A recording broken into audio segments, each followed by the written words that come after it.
podcast Satu Suro bersama Dua Mistik.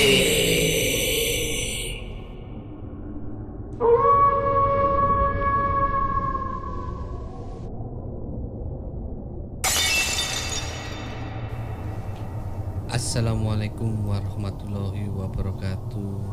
Rahayu, rahayu, rahayu. Selamat malam sahabat Sansuroik. Malam ini kita dapat inbox Mbak Nyi Sitinggil dari Mbak dari mana ini? Nindi Kang Mas Alia, Mbak Nindi Oh Alia ya, Nur. Nindi Alia Nur ini dari kiriman dari Facebook ya? Ya, Facebook. Cerita dari Facebook. Oke, judulnya apa ini, Kang Mas? Pesugihan Putri Cantik. Pesugihan Putri Cantik. Iya. Oke. Yuk kita mulai bacain aja yuk. Oke, monggo, ceritanya. Nyi Sitinggil. Oke, saya dulu ya. Oke. Ya. Sesuai janji saya bakal bercerita tentang awal mula pesugihan. Ini tentang adik dari kakek saya. Saya diceritakan secara detail oleh mama saya karena adik kakek itu cuman bercerita singkat aja. Oke, langsung aja ya. Kehidupan adik kakek saya ini kalau dibilangnya sih kurang mampu ya. Karena memang kerjaan adik kakek ini cuma jadi buruh di sawah. Kadang juga kalau disuruh ngangon bebek juga jadi kuli bangunan juga dia mau. Tapi saat itu keadaan sedang tidak ada kerjaan sama sekali karena sawah juga lagi gagal panen. Ketika itu dia hanya berpikir, apa saya harus ikut pesugihan ya?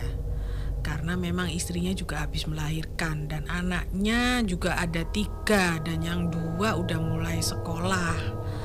Aduh, dilema ini ya Kang Mas ya. Kasian sekali nih Nyi Sitinggil. Iya. Adik kakek hanya melamun dan bingung karena pikirannya sudah buntu. Dia pun memutuskan buat memelihara tuyul. Wah, tuyul lagi nih ceritanya. Hari ini kita berkaitan dengan pertuyulan ini. Iya, ini udah kayaknya udah putus asa ini ya, putus asa ini. Season ini memang banyak tuyul ini. Iya. Sehabis Isya, dia pun segera pergi ke tengah-tengah sawah yang jauh dari pemukiman. Karena memang kata orang desa banyak sekali di sana tuyul. Sesampainya di sana, adik kakek mencari-cari dengan penerangan seadanya, tapi tidak menemukan satupun makhluk itu. Akhirnya adik kakek menemukan sebuah gubuk. Dia beristirahat sebentar di sana sambil melihat sekitar dan mencari-cari. Karena tak kunjung ada, dia pun tertidur di sana. Wah, tertidur di gubuk dia. Kecapean kali ya, nyari apa nih? Nyari tuyul sampai segitunya. Wah, niat banget nih. Oke. Mungkin sampai dini hari dia di sana. Ketika tidur dia merasakan ada yang berlari-lari di perutnya. Aduh, nggak geli ya itu ya. Adik kakek terbangun karena takutnya ada serangga atau apalah. Dia terkejut melihat ada 5 makhluk. Tubuhnya kecil sekali, mungkin sekitar jempol dewasa, hitam dengan gigi yang sangat besar. Ya ampun, serem banget. Udah kecil, hitam, terus giginya besar. Bisa bayangin nggak? Ya? Bisa bayangin nggak Kang Mas? Terus lari, terus ada di perut kita gitu. 5, ampun. Kalau saya udah sesak napas kali ya. Lumayan kalau digigit ya. Iyalah.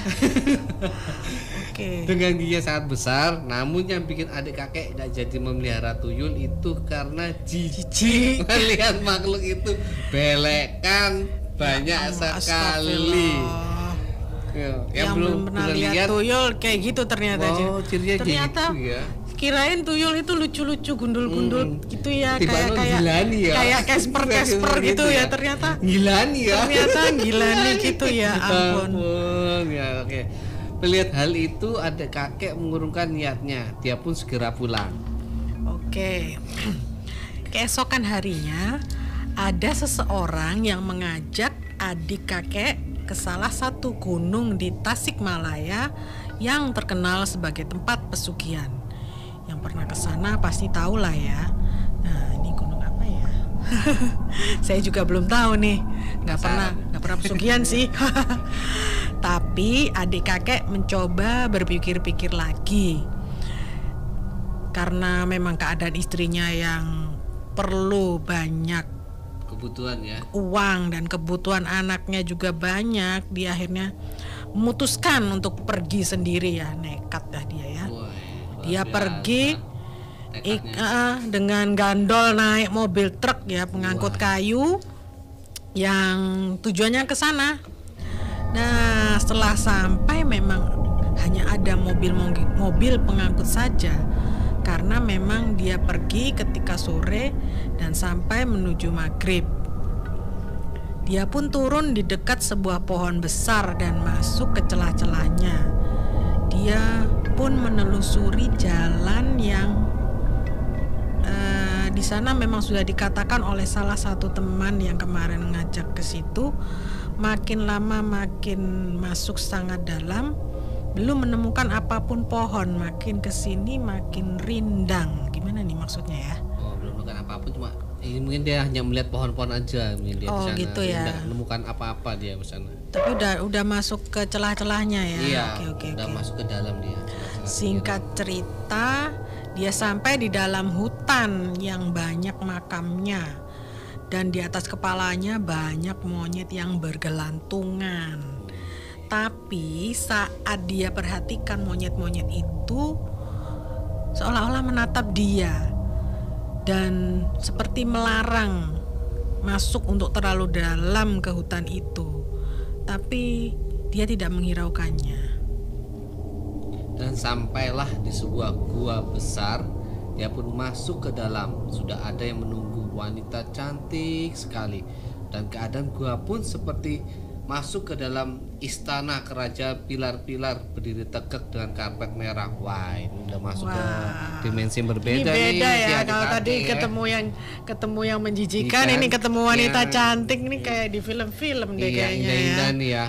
Wah, Oke. udah masuk ke dimensi dia nih, dimensi gaib nih dia. Si adik kakek ini. Adik kakek dipersilakan masuk untuk disuruh mandi di air susu. Waduh, enak banget ini. Berendam air susu. Iya, spa ini kayaknya. Spa zaman dulu ya. Jamunya seperti itu ya. Tapi apa daya, kakek saya hanya melihat darah segar yang ada di tempat pemandian itu. Bukannya susu. Aduh, bukan kolam susu, malah kolam darah.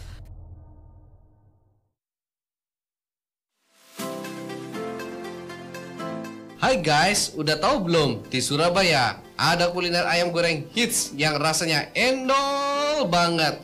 Kalian bisa nih kunjungi gerainya ya di Max Building lantai 1, Jalan Pregolan nomor 1-5 Surabaya.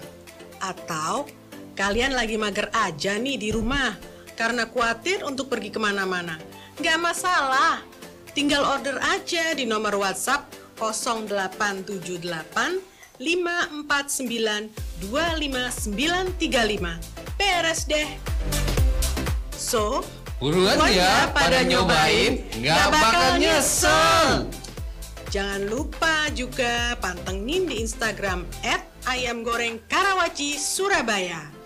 Ayam goreng Karawaci, jagonya ayam.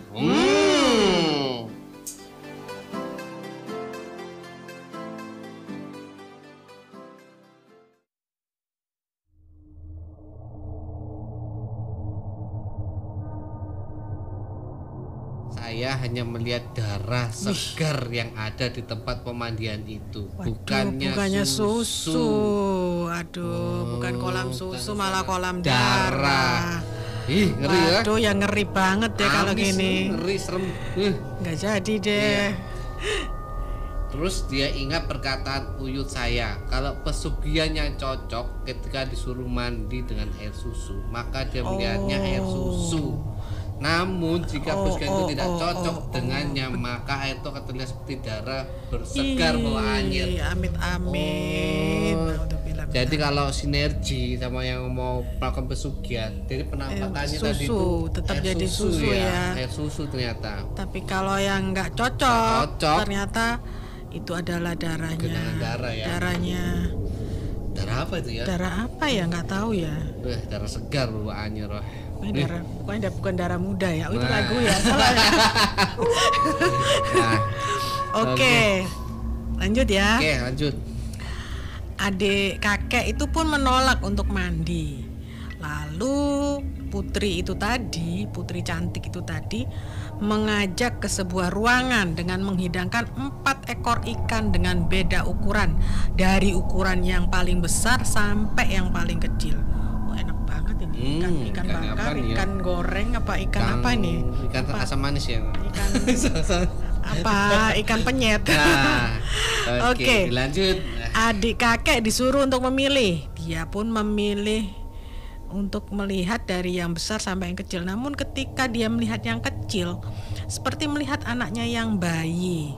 Lalu ketika dia melihat, tiba-tiba dia melihat ikan yang lain juga berubah seperti keluarganya. Dari yang besar istrinya, anak ke-1 dan kedua. Oh, jadi ikan-ikan itu tadi umpama untuk korban ya. Jadi dia ngelihat itu yang kecil itu anaknya yang bayi, terus yang semakin besar itu ada istrinya, terus anaknya ke-1 kedua, pokoknya variasi itu semakin itu ya. Waduh, serem juga ini ya. Akhirnya dia lari menuju pintu tadi, dia masuk, tapi dikejar sama putri itu tadi. Adik kakek udah mulai jauh dan melihat ke belakang kalau putri tadi sudah berubah jadi ular besar. Dan gua itu menjadi gelap, berbatu, berlumut, tidak seperti ketika waktu dia datang. Wadaw, udah jadi berubah semua. Ini kayak bagaikan Cinderella yang berubah wujud ya. Sudah jam 12 malam harus pulang ini. Melihat langit pun sudah seperti dini hari. Padahal tadi dia merasa hanya sebentar.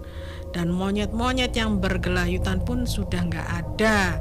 Kalau kata Uyut atau Buyut, monyet-monyet itu tuh adalah tumbal dari pesugihan. Akhirnya ya udah deh, si adik kakek itu akhirnya memutuskan pulang. Wah, kalau misalnya tuh si adik kakek tadi jadi makan ikan tadi tuh ya, nggak kerasa tuh warnanya jadi tumbal itu tadi. Iya, Kang Mas pasti juga satu-satu nanti pasti diambil itu, mulai dari istrinya, anaknya yang besar, yang kedua mungkin bayinya yang masih di dalam. Aduh, amit-amit deh, jangan sampai. Oke. Sahabat Sansuroik, dari kisah ini tadi ada pembelajarannya, hikmah ya. Kita meskipun dalam keadaan susah apapun jangan sampai lah amit-amit kita apa ya, melakukan pesugihan ini kan melakukan perjanjian dengan makhluk lain ya. Kalau namanya perjanjian itu ya pasti ada tumbal, itu tidak mungkin ya, nggak mungkin gratis. Jadi tidak ada yang gratis ya. Jadi nggak ada yang gratis. Di dunia ini tuh udah nggak ada yang gratis, apalagi di dunia lain. Betul, ya tambah nggak gratis tidak lagi gratis. Taruhannya adalah jiwa dan nyawa. Ya. Aduh. Oke, makanya ya yang wajar-wajar aja. Kalau kita hidup itu nggak harus lihat ke atas lah ya. Kita harus tetap melihat ke bawah juga. Terus kita tetap healing dengan yang Tuhan, hidup, yang tetap berusaha, bekerja semampunya lah. Sisanya pasti ya Allah yang akan membantu ya. Kita serahkan aja lah. Yang penting kita percaya dengan yang menciptakan kita. Insya Allah kita selalu selamat dan dilindungi ya. Gitu ya Kang Mas, penambahan. Betul Nyai. Ya, oke teman-teman, sahabat Sansuroik, terima kasih malam ini sudah mendengarkan podcast Satu Suro Activity. Kiriman dari Mbak Nindi Alia Nur ya. Dari cerita di Facebook. Oke, sahabat Sansuroik, jangan lupa kalau kalian punya cerita mistis, silakan kirim ke email di mana Kang Mas? sansuroik@gmail.com. Oke, terima kasih. Sampai jumpa di episode berikutnya. Oke, selamat malam. Assalamualaikum warahmatullahi wabarakatuh.